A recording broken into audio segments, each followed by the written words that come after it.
What's up, Norberg Nation? How's it going? So the SKUSA SUPERNATIONALS layout has officially been released. It's the same layout that we ran in 2019 at the Rio Hotel and Casino. This is great news for you Norberg Nation subscribers because in today's video, I'm going to be reviewing a lap around the 2019 layout. In this video, I'm going to take you corner by corner and explain tips to get around each corner. Hopefully, this will give you guys a better understanding of how to drive the SKUSA SUPERNATIONALS layout. I will say that the track surface does play a big role in how the track drives. So because this race is taking place on a different surface than the 2019 race, the track will handle a little bit different. But overall, the lines should be pretty similar. So in this video, if you guys can get a good idea of where to be on the racetrack, you should be pretty well set up for this year's SUPERNATIONALS.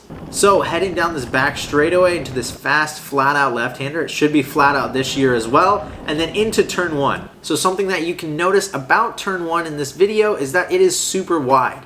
Because it's this wide, that means you can carry a lot of speed into the first corner.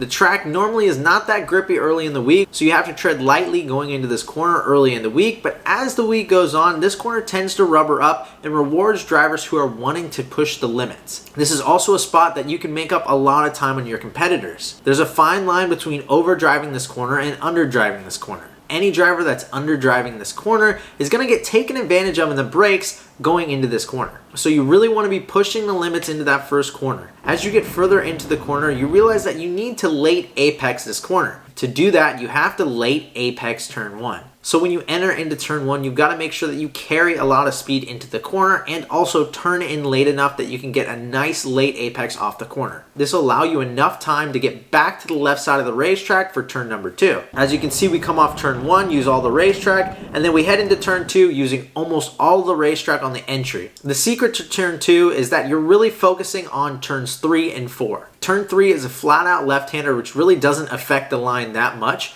but you need to have a straight exit out of turn 2 to get a good run through 3 and down into 4. Turn number 4 is a solid passing zone, and a lot of guys trying to make moves in this corner. So you want to be strong in this section. To do that, you have to have a nice late apex through turn 2. So make sure you don't overdrive this corner and back it up just enough so you can get a nice straight exit out of turn 2 and through turn 3. You really don't want to have to turn that much through turn number 3, so if you can keep a straight line out of there, that's really good. And as you can see, we come out of turn 2, don't use all the racetrack off, nice straight line out of turn 3, and now heading down the back straightaway into turn number 4. As you go into turn 4, you realize that the sharpest point of this corner is the very beginning.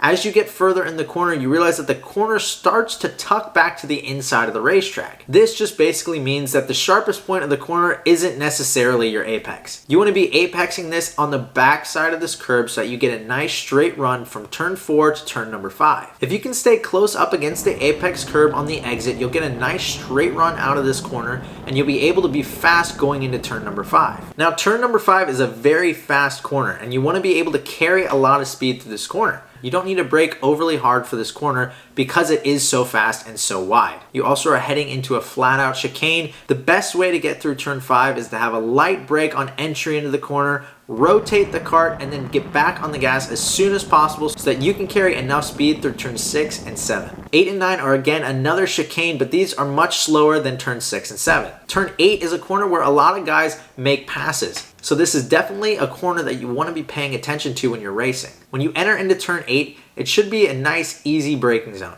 You don't need to hit the brakes super hard in this corner because you want to carry a lot of speed through the chicane. What you're really focusing on is, again, trying not to turn so hard on the exit of the corner to make turn number 9. You want to, again, try and make as straight as a line as possible through the chicane so that you're better set up for the last corner. And then as we head down into the last corner, this corner is one of the most important corners on the racetrack because it sets you up for the long back straightaway. Any mistake you make in this last corner will be super exaggerated because of the long straightaway. So the tip to making it through this last corner is to try and balance between overdriving and underdriving. A lot of drivers underdrive and really focus on getting a late apex to get onto the straightaway. What happens though is that they kill their momentum overslowing the go-kart attempting to make a late apex. On the other hand, when you overdrive this corner, you lose so much time on the exit of the corner because you end up running out of racetrack. So you have to make sure that you can balance between underdriving and overdriving in this last corner. You need to make sure you brake late enough that you're carrying enough speed through this corner, and then trying your best to late apex the corner so that the kart is straight getting onto the back straightaway. But really focus on trying to get the kart straight on the exit of the corner. The quicker you can get back to the gas and start the straightaway, the better your straightaway run is going to be. So really focus on the last corner and getting a good run down the straightaway. And then finally on the back straightaway, make sure you get your head down and you tuck for a while because this straightaway is super long. The only thing I would like to point out is that you can't really pass going into that flat out left-hander.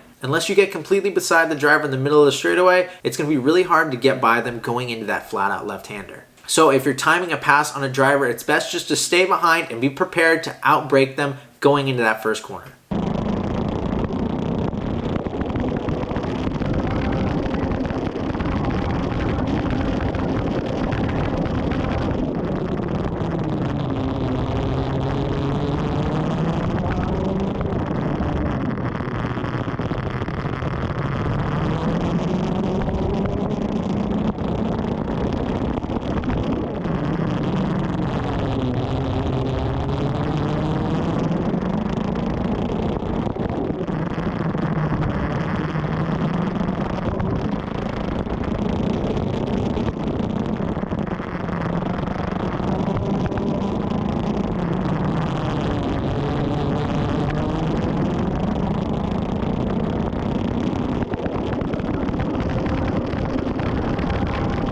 So hopefully this helped you guys get better set up going into the SKUSA SUPERNATIONALS. Comment below if you are actually racing the SKUSA SUPERNATIONALS. I'd like to know how many of my subscribers are actually attending this event. So please let me know in the comments below. Make sure to like and subscribe to the channel. It helps me out so much knowing that you guys are supporting this channel. Make sure to follow me on my Instagram, Facebook, and TikTok because I'm going to be posting a lot of awesome racing content throughout the Supernats on all of those platforms. So make sure to follow those as well. Once again, thank you guys so much for watching, and I'll catch you at the next one.